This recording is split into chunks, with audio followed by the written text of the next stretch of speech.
Hello everyone, welcome back to my channel. तो आज हम इस वीडियो में क्लास 12 का chapter number 3 business environment start करने जा रहे हैं। स्टार्ट करने से पहले please like my videos, follow and subscribe कि अपकमिंग वीडियोस के बारे में आपको इन्फॉर्मेशन मिल जाएगी। And thank you so much इतना लाइक करने के लिए मेरी वीडियोज़ को। Now let's start. सो आपका आज का टॉपिक है business environment. Now what is business environment?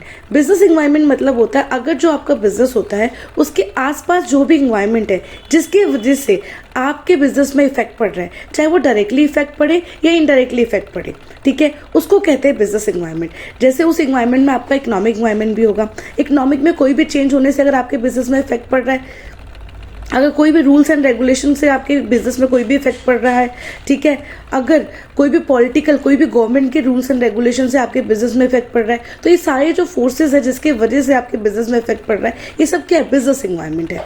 सो हम कह सकते हैं कि business environment refers to combination of internal and external force factors which effect directly और indirectly to the business. Clear? I hope आपको बिजनेस एनवायरनमेंट समझ में आ गया होगा। नाउ अब इसके कुछ फीचर्स हैं बिजनेस एनवायरनमेंट में, वन बाय वन हम इसको समझते हैं। तो पहला फीचर्स है आपका business environment is totally off external force. ये टोटली एक्सटर्नल फोर्स है।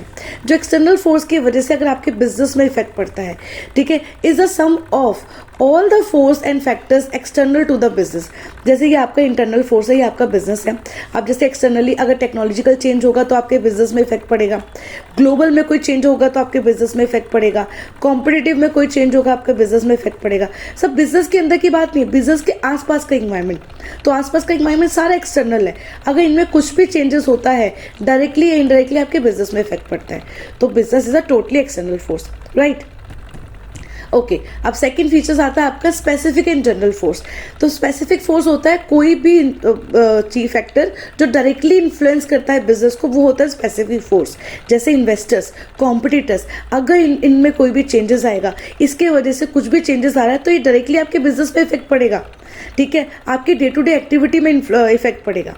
जनरल फोर्स होता है इनडायरेक्ट फोर्स जो आपकी इनडायरेक्टली इफेक्ट करता है आपके बिजनेस में। जैसे जनरल फोर्स में आ जाएंगे आपके सोशल, पॉलिटिकल, इकोनॉमिक। अगर इनमें कुछ भी चेंज होगा तो आपके बिजनेस में इफेक्ट तो पड़ेगा बट इनडायरेक्टली इफेक्ट पड़ेगा। आपकी डे टू डे एक्टिविटी में इतना इफेक्ट नहीं पड़ेगा बट पड़ेगा इनडायरेक्टली।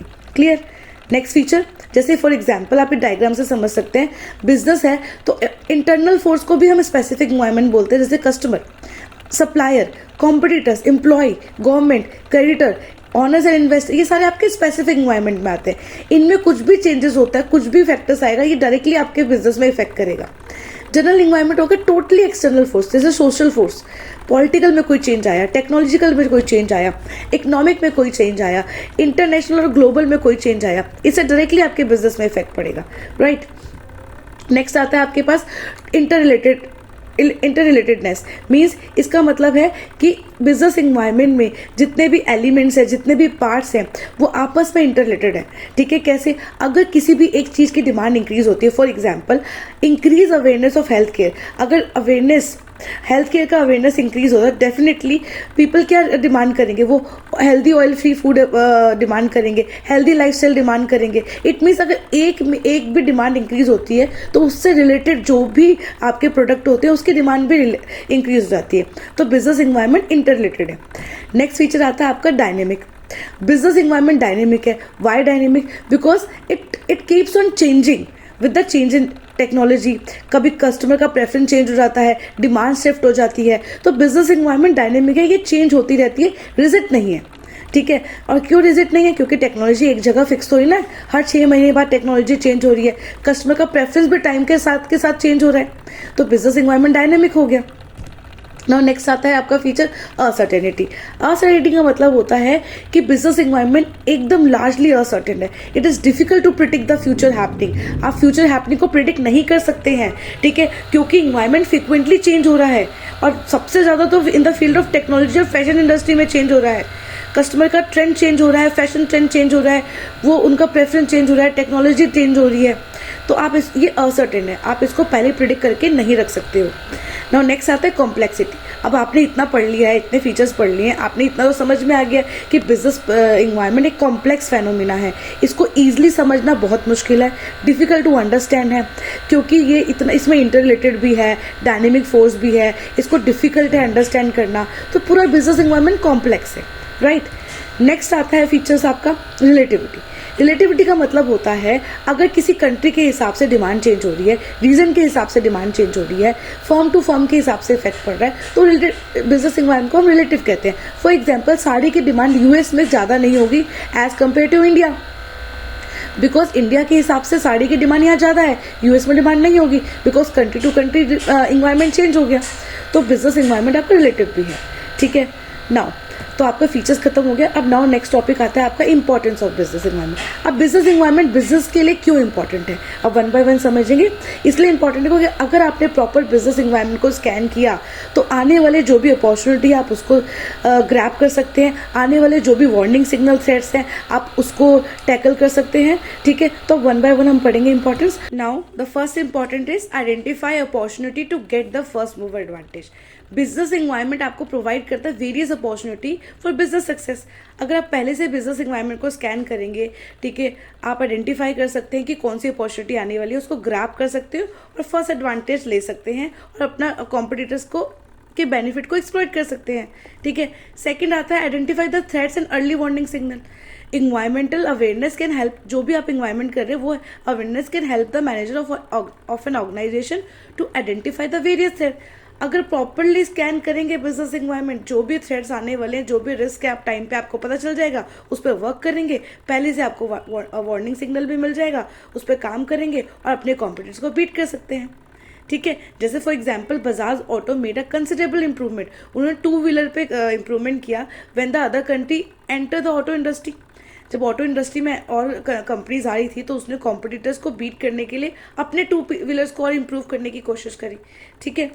फिर थर्ड इंपॉर्टेंस आता है help in tapping useful resources. तो बिजनेस इन्वायरमेंट प्रोवाइड करता है रिसोर्सेज जैसे man, machine, money, raw material, power to firm. तो ये कैसे, अगर आप बिजनेस इन्वायरमेंट को स्कैन करेंगे तो आपको ये रिसोर्सेज ग्रैब करने में हेल्प होगी, and by understanding environment a firm can acquire and convert this resource in useful output. और इस बिजनेस इन्वायरमेंट आपको हेल्प करेगा कि इन रिसोर्सेज को आप यूजफुल रिसोर्सेज में या यूजफुल आउटपुट में कन्वर्ट कर सकते हैं, राइट। नेक्स्ट आता है आपके पास important assist in planning and policy formulation. अब पॉलिसी को जब आप फॉर्म करने जा रहे हैं, अगर आपके इन्वायरमेंट के बारे में पता नहीं होगा तो आप किसके अकॉर्डिंग पॉलिसी बनाएंगे।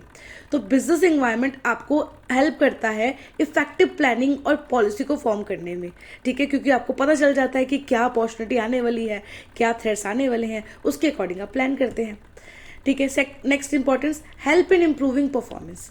अब बिजनेस इन्वायरमेंट, जो भी एंटरप्राइज है दैट मॉनिटर द इन्वायरमेंट, वो इन्वायरमेंट को मॉनिटर करते हैं अच्छे से, ठीक है, एंड सुटेबल बिजनेस प्रैक्टिसेस को इम्प्रूव करते हैं, अपने परफॉर्मेंस को इम्प्रूव करते हैं, बहुत सारे स्ट्रैटेजी और प्रैक्टिसेस को अडॉप्ट करते हैं जिससे उनकी जो परफॉर्मेंस है वो इम्प्रूव हो और मार्केट में लंबे समय तक वो सक्सीड हो जाए, राइट। नेक्स्ट इंपॉर्टेंट आता है, तो ये सारे इंपॉर्टेंट थे आपके बिजनेस इन्वायरमेंट के। अब नाउ नेक्स्ट टॉपिक आता है डायमेंशन। अब बिजनेस इन्वायरमेंट के कुछ डायमेंशंस होते हैं। अब डायमेंशन ऑफ बिजनेस इन्वायरमेंट कौन कौन से होते हैं। इकोनॉमिक डायमेंशन मतलब जिसकी वजह से आपके बिजनेस में इफेक्ट पड़ता है, जैसे economic environment, technological environment, social environment, political environment और लीगल इन्वायरमेंट, ये सारे क्या है डायमेंशन ऑफ बिजनेस है। अब वन बाय वन हम इन डायमेंशन के बारे में पढ़ेंगे, इनके कंपोनेंट्स के बारे में पढ़ेंगे। तो पहला आता है आपका इकोनॉमिक इन्वायरमेंट। अब इकोनॉमिक इन्वायरमेंट क्या होता है।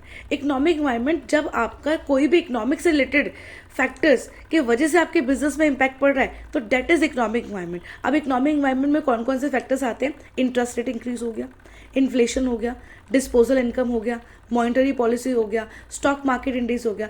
इससे डायरेक्टली इम्पैक्ट पड़ रहा है आपके बिजनेस में, जिससे क्रिएटिंग डायरेक्टली इम्पैक्ट पड़ेगा। आप इस इम्पैक्ट को आइडेंटिफाई करके अपॉर्चुनिटी क्रिएट कर सकते हो, ठीक है। ये सारे आपको जो कीवर्ड्स हैं, interest rate, inflation, disposal income, ये सारे याद करना है क्योंकि ये ना एमसीक्यू में आते हैं और इससे आप आइडेंटिफाई करोगे कि which of the following is related to economic environment. Clear. और इकोनॉमिक इन्वायरमेंट के बारे में पहले से पता होगा, सारे फैक्टर्स को आइडेंटिफाई करोगे, ईजिली आप अपॉर्चुनिटी को ग्रैब कर पाओगे। Now components of economic environment. अब कुछ कंपोनेंट्स हैं जैसे role of private sectors and public sector, growth of GDP and GNP per capita income, rate of saving and investment, volume of import and export, balance of payment and change in foreign exchange reserve, agriculture industrial product trend, expansion of transportation communication facility. अब ये कुछ components हैं जिनके वजह से अगर आपके business में कोई भी इफेक्ट पड़ता है तो वो इकोनॉमिक इन्वायरमेंट कहलाएगा। क्लियर। नाउ नेक्स्ट आता है आपका सोशल इन्वायरमेंट। सोशल इन्वायरमेंट बहुत इजी है। सोशल इन्वायरमेंट का मतलब होता है अगर सोसाइटी में कोई ट्रेडिशनल चेंज हो रहा है, कोई कस्टम चेंज हो रहा है, लाइफस्टाइल चेंज हो रही है, वैल्यूज चेंज हो रही है, अगर सोसाइटी में कस्टमर का प्रेफरेंस चेंज हो रहा है, ठीक है, उनका ट्रेंड चेंज हो रहा है, तो इसकी वजह से अगर आपके बिजनेस इन्वायरमेंट में कोई भी इफेक्ट पड़ेगा, आपके बिजनेस में इफेक्ट पड़ेगा, तो वो सोशल इन्वायरमेंट्स होगा। ठीक है, जैसे दिवाली, ईद, क्रिसमस, इससे क्या होता है जब दिवाली होती है, ईद होती है, क्रिसमस होता है, तो उस टाइम पे सेल इंक्रीज हो जाती है किसकी, जो भी उससे रिलेटेड प्रोडक्ट है, स्वीट्स की, क्लोथ की, गिफ्ट्स की।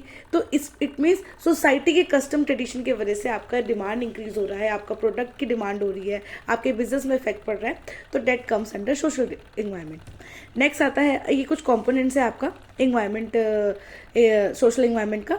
जैसे अगर कोई रिजर्वेशन है जॉब की, उसकी डिमांड हो रही है फॉर माइनॉरिटी और ह्यूमन्स को दो, तो ये सोसाइटी से रिलेटेड है। सोसाइटी के इन्वायरमेंट में एक ट्रिक है, अगर किसी पर्सन के बारे में, किसी पर्सन की लाइफस्टाइल के बारे में, उसके बारे में बात हो रही है, वो सब सोसाइटी से रिलेटेड होता है। ठीक है, जैसे डिमांड ऑफ इक्वल स्टेटस की डिमांड कर रहे हैं ह्यूमन्स की कि उनको इक्वल पेमेंट दो, तो ये भी सोसाइटी इन्वायरमेंट में आएगा। Demand for automatic machines and luxury item in middle class family, again society. Social movement to improve the education level of girls child, again social environment. Health and fitness trend has become popular. Change in quality of life, importance or place of women in workplace, birth or death rate and population, attitude of customer toward innovation lifestyle, education literacy rate, tradition, custom and habit of people. आपने notice किया होगा इन सारे components में people से related है। अगर किसी लोग की लाइफस्टाइल चेंज होती है इन सारे फैक्टर्स से, तो all factors comes under social environment. MCQ को आइडेंटिफाई करने में आपके लिए ईजी हो जाएगा। नेक्स्ट आता है आपका इन्वायरमेंट आता है पॉलिटिकल इन्वायरमेंट। ये नेक्स्ट डायमेंशन है। पॉलिटिकल का इन्वायरमेंट होता है मीन्स कोई भी पॉलिटिकल कंडीशन इसमें इन्वॉल्व होती है, जैसे general stability, peace in our country. For example, अगर कोई भी गवर्नमेंट है, जो भी गवर्नमेंट है, उसके वजह से अगर आपके बिजनेस पर इफेक्ट पड़ रहा है, तो that comes under political environment. ठीक है, political stability, confident among the business community, while political instability, bad law and order situation.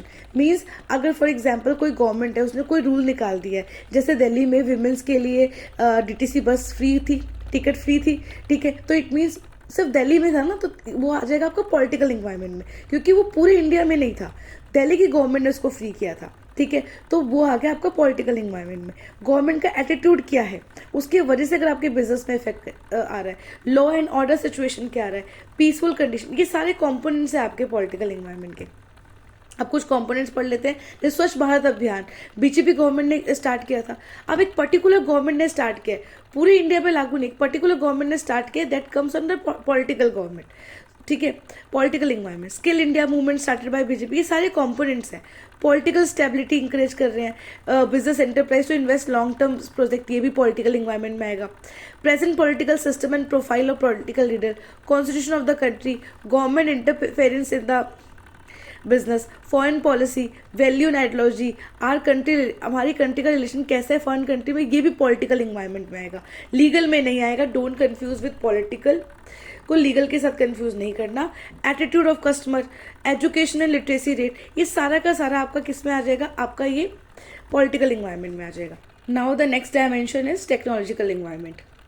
Technology के बारे में अगर कोई भी साइंटिफिक इंप्रूवमेंट होता है, कोई भी न्यू इनोवेशन आता है, कोई भी टेक्निक के वजह से कोई भी चेंजेस आता है आपके बिजनेस में, वो आता है आपका टेक्नोलॉजी का इन्वायरमेंट में। ठीक है, नेक्स्ट आता है आपका लीगल इन्वायरमेंट। लीगल इन्वायरमेंट होता है मतलब कोई बहुत सारे लॉज एंड रूल्स जो गवर्नमेंट पास करती है, ठीक है, और वो आपके बिजनेस में इम्प्लीमेंट होता है, उसकी वजह से आपके बिजनेस में इम्पैक्ट पड़ता है, वो लीगल इन्वायरमेंट होता है। जैसे फॉर एग्जांपल, अल्कोहलिक बेवरेज का, अल्कोहलिक प्रोडक्ट का एडवर्टाइज करना बैन है, प्रोहिबिटेड है, ये लीगल इन्वायरमेंट में आएगा, लीगली बैन है। तो ऐसी चीज, अब जो भी इसके बिजनेसमैन होंगे, जो भी इसका बिजनेस होगा, उनको तो इफेक्ट पड़ेगा, वो एडवर्टाइज नहीं कर पाएंगे। तो कौन सा डायमेंशन इफेक्ट कर गया, लीगल इन्वायरमेंट इफेक्ट कर गया। ठीक है, नेक्स्ट आता है अब आपका आता है डीमोनेटाइजेशन। नेक्स्ट टॉपिक है डीमोनेटाइजेशन।